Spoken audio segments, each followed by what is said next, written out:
Hi guys, current affairs funda में आप सभी का स्वागत है। मैं हूं अभिषेक शर्मा और इस वीडियो में हम 8 सितंबर तक के सभी इंपॉर्टेंट करंट अफेयर्स कवर करने वाले हैं। हमेशा की तरह आप वीडियो को अंत तक जरूर देखिएगा, आज भी आपको काफ़ी कुछ जानने के लिए मिलेगा।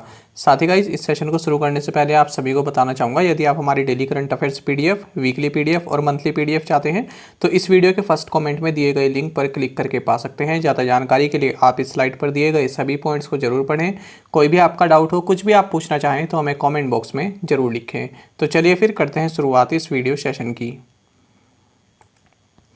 टोक्यो पैरालंपिक खेलों के समापन समारोह का विषय यानी कि थीम क्या था? ऑप्शंस आपके सामने हैं और सही आंसर होगा option D. So harmonious cacophony was the theme of the closing ceremony of the Tokyo Paralympic games. साथ ही फ्रेंड्स, इसमें आपको ये भी जानना चाहिए, जो इंटरनेशनल ओलंपिक कमेटी है इसके प्रेसिडेंट थॉमस बाच ये हैं। इंटरनेशनल पैरालंपिक कमेटी इसके प्रेसिडेंट हैं एंड्रयू पार्सन्स और टोक्यो 2020 की प्रेसिडेंट रही सीको हाशिमोटो। तो ये तीनों चीज़ें आप याद रखिएगा। आगे बढ़ते हैं। G20 के लिए भारत के शेरपा के रूप में किसे नियुक्त किया गया है? पीयूष गोयल, सुरेश प्रभु, अनुराग ठाकुर या फिर निर्मला सीतारमन? सही आंसर यहाँ पर रहने वाला है option A. So Piyush Goyal has been appointed as India sherpa for the G20। तो देखिए, पीयूष गोयल, इनके पास कौन कौन से मंत्रालय हैं? तो union minister for commerce and industry, consumer affairs, food and public distribution and textile. तो ये सभी डिपार्टमेंट इनके पास है, मिनिस्ट्रीज आप कह सकते हैं इनके पास हैं। तो इनको जो है G20 के लिए इंडिया का शेरपा नियुक्त किया गया है। इससे पहले जो फॉर्मर यूनियन मिनिस्टर हैं सुरेश प्रभु, ये G20 में भारत के शेरपा थे। शेरपा का मतलब क्या होता है? देखिए, अब यहाँ पर जो है प्रधानमंत्री एड्रेस करेंगे, कई तरह की मीटिंग्स होती हैं, डील्स होती हैं, तो वो सभी प्रॉपर तरीके से हो सके, ठीक है, क्या क्या डॉक्यूमेंट्स उसके लिए चाहिए, प्रॉपर पूरा अरेंजमेंट हो सके, उसके लिए एक मिनिस्टर को जो है अपॉइंट किया जाता है, तो उसको बोलते हैं शेरपा। तो ये चुने गए हैं पीयूष गोयल। तो ये जो भी काम होने वाले हैं यहाँ पर उनको देखेंगे। साथ ही आपको जानना चाहिए, G20 का मतलब आप जानते हैं कि 19 कंट्रीज़ हैं इसमें और एक यूरोपियन यूनियन है। तो ज़्यादातर जो इकोनॉमिक फील्ड में जो कई तरह के सुधार को लेकर G20 फोरम डिस्कशन करता है। आपको जानना चाहिए, ग्लोबल जीडीपी का 80% इन कंट्रीज से आता है, ग्लोबल ट्रेड का 75% इन कंट्रीज से आता है, साथ ही ग्लोबल पॉपुलेशन का 60% जो है ये कंट्रीज कंट्रीब्यूट करती हैं। आपको जानना चाहिए, जो G20 समिट है ये 30 से 31 अक्टूबर 2021 में इटली की प्रेसिडेंसी में होने वाली है। और आपको बता दें, भारत G20 का मेंबर तभी से है जब से G20 की शुरुआत हुई थी, यानी कि 1999 से। और भारत जो है 1 दिसंबर 2022 को G20 की प्रेसिडेंसी हासिल कर लेगा और फिर 2023 में भारत जो है फर्स्ट टाइम G20 को होस्ट करेगा। ये आपको जानना चाहिए। तो 1 दिसंबर 2022 को प्रेसिडेंसी आ जाएगी, यानी कि लगभग 2023 की शुरुआत ही है, और फिर 2023 में ही G20 की मेज़बानी करेगा भारत। और इसी के साथ भारत जो है G20 ट्रॉयका इसमें भी शामिल हो जाएगा। देखिए फ्रेंड्स, इस तरह से भी क्वेश्चन बन सकता है कि ट्रॉयका ये किससे संबंधित है, ठीक है, G7 से, G20 से, SCO से, सार्क से, ब्रिक्स से, इस तरह से पूछा जा सकता है। तो ट्रॉयका किससे संबंधित है? G20 से। इसका मतलब क्या होता है? यहाँ पे देखिए जो 2020 वाली G20 है, सऊदी अरबिया के पास प्रेसिडेंसी थी, फिर 2021 वाली इटली के पास, 2022 इंडोनेशिया, 2023 इंडिया और 2024 ब्राज़ील। तो अब 2023 इंडिया के पास है, तो इंडिया से पहले किस कंट्री ने किया? इंडोनेशिया ने। और इंडिया के बाद अब कौन करेगा? ब्राज़ील। तो इसको बोलते हैं ट्रॉयका, यानी कि इंडिया जो है इंडोनेशिया और ब्राज़ील के साथ मिलकर ट्रॉयका बना रही है। और यहाँ पर इंडोनेशिया किसके साथ बना रही है? इटली और इंडिया के साथ मिलकर। किस राज्य ने आत्मनिर्भर कृषि योजना और आत्मनिर्भर बागवानी योजना को लॉन्च किया है? ये फ्रेंड्स यहाँ पर थोड़ा मिस्टेक है ये, क्योंकि यहाँ पर लॉन्च के बदले कुछ अलग ही शब्द लिखा गया है। किसने इसको लॉन्च किया है, ठीक है, ये लागू किया है, ये इसका मतलब है। सही आंसर यहाँ पर रहने वाला है option D. So Arunachal Pradesh launch the आत्मनिर्भर कृषि योजना एंड आत्मनिर्भर बागवानी योजना। हालांकि मैं इसको चेक करता हूँ पर उस वक्त दिखता नहीं है कि कहाँ पर गलती हुई है, और जब मैं ये रिकॉर्ड करने जाता हूँ तब ऐसे गलत दिख जाता है। खैर, मैंने आपको बता दिया कि ये यहाँ पर स्थगित नहीं है, किसने लॉन्च किया है। तो जानते हैं इसको। तो देखिए दो तरह की स्कीम यहाँ पर लॉन्च की, एक तो आत्मनिर्भर कृषि योजना और आत्मनिर्भर बागवानी योजना अरुणाचल प्रदेश गवर्नमेंट के द्वारा, और दोनों ही योजनाओं के लिए 120 करोड़ का बजट है, यानी कि 60 करोड़ इसके लिए और 60 करोड़ इसके लिए। बात करें अरुणाचल प्रदेश की तो गवर्नर BD मिश्रा हैं, चीफ मिनिस्टर पेमा खांडू हैं और कैपिटल है ईटानगर। आपको जानना चाहिए अरुणाचल प्रदेश को डॉन लिट माउंटेन्स के नाम से भी जाना जाता है, काफ़ी अहम रहेगा आपके लिए ये। साथ ही अगर हम बात करें तो पाके टाइगर रिजर्व यहाँ पर है, सेला पास, द्री फेस्टिवल काफ़ी बार पूछा जाता है, कोई भी एग्जाम हो उसमें पूछा जाता है, Losar festival, Solung festival, golden pagoda यहाँ पर है, परशुराम कुंड ये आपके लिए काफ़ी इंपॉर्टेंट रहेगा, तवांग मोनेस्ट्री है यहाँ पर, मौलिंग नेशनल पार्क और नामदापा नेशनल पार्क भी अरुणाचल प्रदेश में स्थित है। आगे बढ़ते हैं हम। अब ये एक जो टर्म लिखी है CHAdOx1 nCoV-19 corona virus vaccine recombinant को किस नाम से जानते हैं? जॉनसन, कोवैक्सीन, नोवावैक्स या फिर कोविशील्ड? सही आंसर यहाँ पर रहेगा option D. So we know vaccine CHAdOx1 nCoV-19 corona virus vaccines recombinant as Covishield. तो देखिए क्यों न्यूज़ में है, काफ़ी इंपॉर्टेंट न्यूज़ रहेगी आपके लिए। जो वर्ल्ड हेल्थ ऑर्गेनाइजेशन है इसने कहा है कि जो कोविशील्ड है, जिसका कि ये नाम है जो आपके सामने लिखा है, ये जो है काफ़ी फेक कोविशील्ड भी डिस्ट्रीब्यूट की जा रही हैं, तो ये भी फेक बनने लग गई हैं, ठीक है, नकली ये काफ़ी बिक रही हैं अब। तो ज़्यादातर अफ्रीकन रीजन हो गया आपका, इधर चाहे हमारे एशिया के बगल में जो ये म्यांमार है, यहाँ पर भी काफ़ी तरह की फाल्सीफाइड कोविशील्ड पाई गई हैं, यानी कि जो ओरिजिनल नहीं है। इसलिए यूनियन हेल्थ मिनिस्ट्री ने जो स्टेट्स एंड यूनियन टेरिटरीज हैं उनको बोला है कि आप जो है आइडेंटिफाई करें जहाँ भी ये काउंटरफिट यानी कि नकली चीज़ें हैं, ये नकली कोविड वैक्सीन कहाँ से आ रही है कोविशील्ड, ये आप जो है पता करें। इसी के साथ जिसने कोविशील्ड बनाई है मतलब मैन्युफैक्चरर कौन है? Serum institute of India. इसने भी इस बात को कंफर्म किया है कि कई जगह जो ये फाल्सीफाइड कोविशील्ड पाई गई हैं। हाल ही में किस पश्चिम अफ्रीकी देश ने सैन्य तख्तापलट का सामना किया है? सही आंसर यहाँ पर रहेगा option A. So recently west African country Guinea witnessed a military coup. तो देखिए the junta in Guinea arrested president Alpha Conde and seized power in a coup. तो देखिए दो चीज़ें जाननी है आप, तो एक तो ये है जुंता।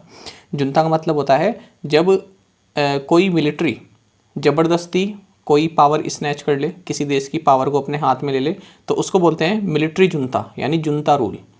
जो वहाँ की जो मिलिट्री है उससे पता चल जाता है कि इन्होंने ज़बरदस्ती वहाँ की सत्ता को हड़प लिया है। दूसरा है कू। कू का मतलब होता है तख्ता पलट, ठीक है, किसी इलेक्टेड गवर्नमेंट को यदि आप हटा देते हैं बलपूर्वक, उसको बोलते हैं कू, तख्ता पलट। तो दोनों चीज़ें आप याद रखेंगे। जैसे म्यांमार में भी जो है वहाँ पर आर्मी ने कू किया है, तो वहाँ पर भी बोलते हैं जुंता गवर्नमेंट या फिर मिलिट्री जुंता। साथ ही आपको जानना चाहिए जो ये गिनी है इसकी कैपिटल है कोनाक्री और करेंसी है गिनियन फ्रैंक। तो ये है देखिए फ्रेंड्स, वेस्ट अफ्रीका में अगर हम देखें तो ये है गिनी, ये अपना इंडिया है, ये अरेबियन पेनिनसुला है, और ये अफ्रीका है, तो ये है वेस्ट अफ्रीका, ये यहाँ पर हॉर्न ऑफ अफ्रीका है।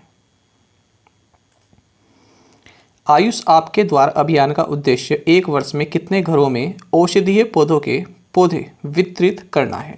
25 लाख, 50 लाख, 75 लाख या फिर 15 लाख? सही आंसर यहाँ पर रहेगा ऑप्शन सी। आयुष आपके द्वार campaign aims to distribute medicinal plant saplings to 75 lakh households in 1 year. तो देखिए आयुष मिनिस्ट्री ने कैंपेन लॉन्च किया है जिसका नाम है आयुष आपके द्वार।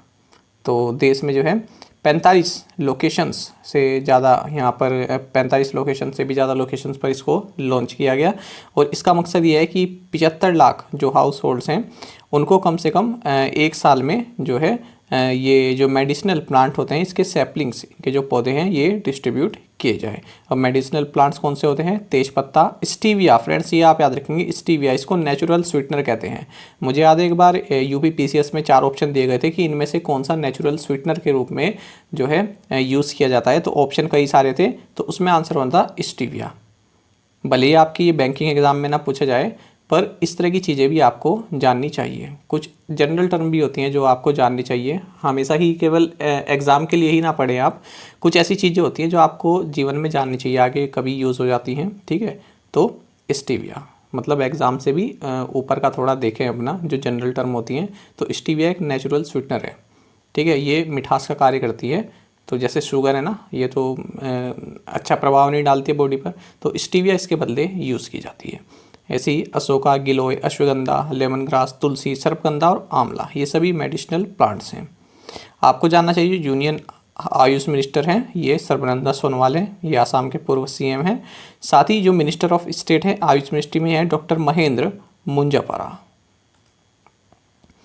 किस आईआईटी ने कृषि अपशिष्ट से जैव ईंटों से बनी भारत की पहली इमारत का उद्घाटन किया है?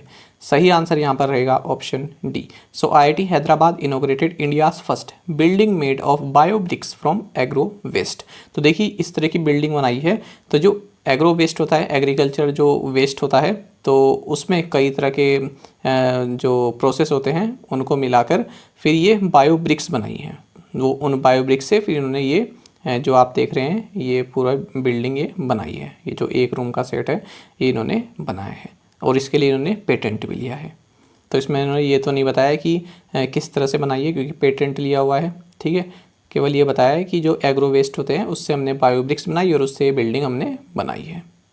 साथ ही आईआईटी हैदराबाद किस लिए हाल ही में न्यूज़ में था? ये था कोवी होम से रिलेटेड, क्योंकि आईआईटी हैदराबाद ने हाल ही में इंडिया का first rapid electronic covid RNA test kit launch किया है जिसका नाम है कोवी होम। और हाल ही में धर्मेंद्र प्रधान इन्होंने भी जो है centre for research and innovation in artificial intelligence, इसको आईआईटी हैदराबाद में इनोग्रेट किया है, ठीक है। तो ये आप याद रखें। धर्मेंद्र प्रधान कौन है? आप जानते होंगे, ये हमारे एजुकेशन मिनिस्टर हैं। हाल ही में भारत ऑस्ट्रेलिया द्विपक्षीय नौसेना अभ्यास ऑसिंडेक्स 2021 का कौन सा संस्करण आयोजित किया गया? सही आंसर यहाँ पर रहेगा option C. So fourth edition of India Australia bilateral navy exercise AUSINDEX 2021 held recently. और ये जो फोर्थ बायलैटरल मैरीटाइम एक्सरसाइज हुई है ये इंडियन और ऑस्ट्रेलिया नेवी के बीच में ये हुई है ऑस्ट्रेलिया की नदर्न टेरिटरी में, तो ये भी आप याद रखेंगे। और इसमें भारत की ओर से जो आईएनएस जो इंडियन नेवल शिप्स हैं शिवालिक और कदमत, इन दोनों ने ही पार्टिसिपेट किया है। किस लघु वित्त बैंक ने महिला हॉकी खिलाड़ी रानी रामपाल और क्रिकेटर स्मृति मंदाना को ब्रांड एम्बेसडर घोषित किया? AU small finance bank, Jana small finance bank, Equitas small finance bank या फिर Suryoday small finance bank?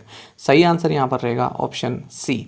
So Equitas small finance bank has announced women hockey player Rani Rampal and cricketer Smriti Mandhana as brand ambassador. साथ ही आपको जानना चाहिए इक्विटास स्मॉल फाइनेंस बैंक के MD and CEO Vasudevan PN है और हेडक्वार्टर्स चेन्नई तमिलनाडु में है। टैगलाइन है इट्स फन बैंकिंग। और हाल ही में हमने पढ़ा था इक्विटास स्मॉल फाइनेंस बैंक ने अपना एक एक्सीलेटर प्रोग्राम लॉन्च किया जिसका नाम है इक्विटेक। अंतर्राष्ट्रीय साक्षरता दिवस किस दिन मनाया जाता है? सही आंसर यहाँ पर रहेगा option D. International literacy day is celebrated on 8th of September। और आपको जानना चाहिए सबसे पहले जो यूनेस्को है, United Nations educational scientific and cultural organisation, इसने साल 1966 में डिक्लेयर किया था कि 8 सितंबर को इंटरनेशनल लिटरेसी डे मनाया जाएगा। और पहला इंटरनेशनल लिटरेसी डे 1967 में मनाया गया। इस बार 2021 में इसका थीम रहेगा literacy for a human centred recovery narrowing the digital divide. Tamil Nadu में शहरी गरीबों के लिए स्थायी आवास परियोजना के वित्त पोषण के लिए किस बैंक ने 150 मिलियन अमेरिकी डॉलर के ऋण को मंजूरी दी है? सही आंसर होगा option C. So Asian development bank has approved 150 million US dollar loan to fund sustainable housing project for the urban poor in Tamil Nadu. तो देखिए तमिलनाडु में जो अर्बन पुअर हैं, जो अर्बन एरियाज़ में जो पुअर होते हैं उनको अर्बन पुअर बोलते हैं। तो उनको जो है सस्टेनेबल हाउसिंग देने के लिए तमिलनाडु गवर्नमेंट को 150 मिलियन US डॉलर का लोन अप्रूव किया है एशियन डेवलपमेंट बैंक ने। आपको जानना चाहिए एशियन डेवलपमेंट बैंक का हेडक्वार्टर्स मंदलुयांग फिलीपींस में है। प्रेसिडेंट है मासाशुकु असाकावा, जापान के हैं ये। और जो एशियन डेवलपमेंट बैंक है इसका स्थापना ईयर पूछ लिया जाता है तो 1966 आप याद रखेंगे। हाल ही में हमने पढ़ा था कि IIFL होम फाइनेंस इसने भी एशियन डेवलपमेंट बैंक के साथ एक MOU साइन किया है। साथ ही जो एशियन डेवलपमेंट बैंक है इसने बेंगलोर में जो मेट्रो रेल नेटवर्क है इसको एक्सपैंड करने के लिए 500 मिलियन US डॉलर का लोन अप्रूव किया है। यूनाइटेड इंडिया इंश्योरेंस के CMD के रूप में यानी चेयरमैन एंड मैनेजिंग डायरेक्टर के रूप में किसे नियुक्त किया गया है? सही आंसर होगा option C. So SL. Tripathi has been appointed as the CMD of the United India insurance. और बाकी आपको ये जानना चाहिए कि जो ये United India insurance company limited है, इसका हेडक्वार्टर्स चेन्नई तमिलनाडु में है। किस कंपनी ने पल्स नाम से भारत का पहला डिजिटल भुगतान इंटरैक्टिव भू स्थानिक मंच लॉन्च किया है? सही आंसर यहाँ पर रहने वाला है ऑप्शन डी। सो फोन पे has launched India's first digital payment interactive geospatial platform named pulse. देखिए फ़ोन पे जो है बार बार न्यूज़ में आ रहा है, तो यहाँ से भी क्वेश्चन बन सकता है। फ़ोन पे से रिलेटेड जितने भी करंट अफेयर्स आपको बताए गए हैं हमारे द्वारा, उनको आप एक साथ जो है लिख लीजिएगा। तो ये जो है फ़ोन पे ने लॉन्च किया है फ़ोन पे पल्स। तो आप देख सकते हैं इंडियाज़ फर्स्ट इंटरेक्टिव वेबसाइट। तो ये एक वेबसाइट है जिसमें कि जो डिजिटल पेमेंट्स जो हो रहे हैं भारत में, उससे रिलेटेड डेटा प्राप्त किया जा सकता है। इस तरह का डेटा जो है ना कंपनीज़ को चाहिए होता है। साथ ही आपको जानना चाहिए कि फ़ोनपे के founder and CEO Sameer Nigam हैं और हेडक्वार्टर्स है फ़ोनपे का बेंगलुरु कर्नाटक में।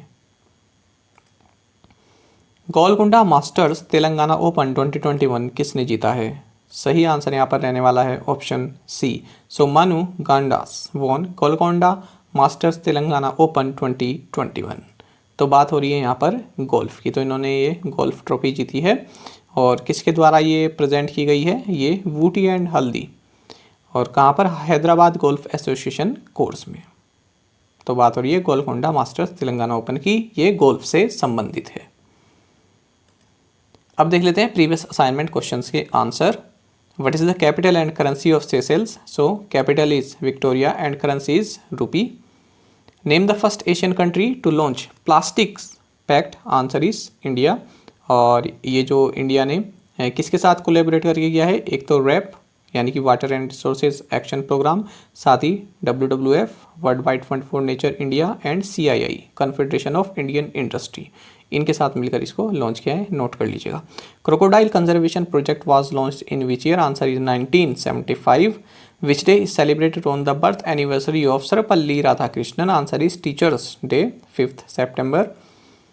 Who was India's flag bearer at the Tokyo 2020 Paralympic Games closing ceremony? Answer is Avani Lekhara. तो फ्रेंड्स, जैसे कि हम डिस्कस कर रहे हैं EPFO क्वेश्चंस, तो देखिए ये भी EPFO में पूछा गया था। As a routine exercise operations Garm Hawa and सर्द हवा आर कंडक्टेड बाय, तो 4 ऑप्शन दिए हैं, BSF, ITBP, CRPF, CISF। तो आप में से जानते ही होंगे कई एस्पिरेंट्स। आंसर क्या है इसका? BSF। तो ये जनवरी का करंट अफेयर है। जिनके पास PDF है हमारी, वो देख लीजिएगा, चेक कर लीजिएगा। गर्म हवा और सर्द हवा, देखिए तो ऑप्शन भी इसी तरह से दिए हुए हैं, हमने सेम ही दिए हुए थे। BSF, ITBP, CRPF और CISF, यहाँ भी सेम ही ऑप्शन है। ठीक है, तो जनवरी की PDF में है, सर्च कर लीजिएगा। इसी तरह से क्वेश्चन पूछा था, the global fire power index 2021 a military strength ranking placed India at which rank? तो ये इंडेक्स है, इसमें आपको बताना था कि मिलिट्री स्ट्रेंथ के रूप में भारत की क्या रैंक है। तो ये भी EPFO में पूछा गया है। तो फिर से आप जनवरी वाली PDF में देख लीजिएगा। तो इसका आंसर होगा 4th। अब देख लेते हैं आज के assignment questions. Where is the Ganga lake located? What is the capital and currency of Comoros? Project elephant was launched in which year? India aims to achieve $5 million defense exports target by which year? West Bengal CM Mamata Banerjee will contest which assembly seat representing Trinamool Congress in the state by-poll on September 30? तो पांचों questions के answer आप हमें comment box में जरूर बताइएगा। यदि आपको एक क्वेश्चन का आंसर भी आता है तो वो भी आप हमें कमेंट बॉक्स में बता सकते हैं। ठीक है फ्रेंड्स, ये गंगा लेक है, ठीक है, ये याद रखिएगा, रिवर नहीं है, गंगा लेक कहाँ पर है ये आपको बताना है। साथ ही करंट अफेयर्स फंडा को आप टेलीग्राम पर भी ज्वाइन कर सकते हैं। यहाँ पर रेगुलर वीडियो अपडेट्स और करंट क्विजेस हम आप सभी के लिए डालते हैं। साथ ही डिस्कशन ग्रुप में आप किसी भी क्वेश्चन का सोल्यूशन पा सकते हैं। दोस्तों, यहाँ पर हमारे करंट अफेयर्स की प्लेलिस्ट दी गई है, इसको आप जरूर देखें। अपने दोस्तों के साथ, जो फेलो एस्पिरेंट्स हैं, उनके साथ हमारे करंट अफेयर्स को शेयर जरूर करें। आज का ये सेशन आपको कैसा लगा हमें कॉमेंट बॉक्स में जरूर बताइएगा। Thank you guys.